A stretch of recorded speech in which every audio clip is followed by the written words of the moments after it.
तर मामांची इच्छा होती की आज मामांसमोर बसून आपण मामांच्या नामाचं गुणगान ऐकावं, मामांचं गुणगान ऐकावं. तुमचं आमचं भाग्य आहे की मामांसमोर आपल्याला बसता येते. बरीच लोक तरसतात मामांनी आमच्याकडे यावं, मामांचं दर्शन व्हावं, मामांचं गुणगान व्हावं, पण नाही जमत.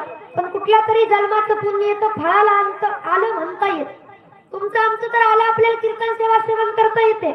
पण शेत मालकाचं भाग्य त्याहून मोठं. त्याचं कारण त्यांच्या शेतामध्ये बाळूमामांची मेंढी माऊली आले.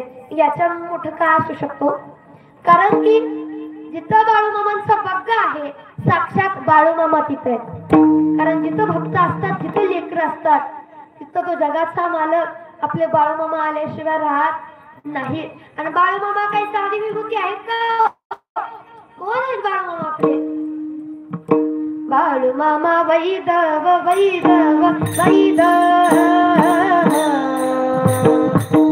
त्यानं मुल्या केल्या वैदव वैदव वैदव. बाळूमामा वैदव वैदव वैदव, त्यानं मुल्या केल्या वैदव वैदव वैदव. बाळूमामा वैदव वैदव वैदव, त्यानं मुल्या केल्या वैदव वैदव वैदव.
महाराज कसं काय? आम्ही कधी आत्मापूरला गेलो नाही, कधी मामांचं भजन पूजन केलं नाही. मग मामांचे भक्त, अरे जो मामांच्या भाग्यामध्ये येतो, मामांसमोर उभा राहतो आणि कपाळाला एकदा का त्याने भंडारा लावला, त्या क्षणापासून तो मामाचा भक्त झाला म्हणून समजायचं. म्हणून आपण सगळे मामाचे भक्त आहोत. तर आपल्या बाळूमामांचं जगाच्या मालकाचं नाव तेवढ्या मोठ्याने जयघोषामध्येच आपण घेतलं पाहिजे. सगळ्यांनी गोड असं बाळूमामाच्या नावानं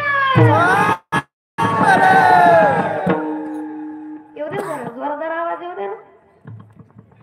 मामांपर्यंत आवाज गेला पाहिजे. जगाचा बाप अख्खं विश्व सोडून आज आपल्या या गावामध्ये, आपल्या शेतामध्ये नवे नवे आपल्या कीर्तनामध्ये आलेच पाहिजे. आले पाहिजेत का नाही? आले पाहिजेत का नाही? हा, मग जरा मोठ्याने जोरदार होऊ दे ना. बाळूमामाच्या नावानं, बाळूमामाच्या नावानं.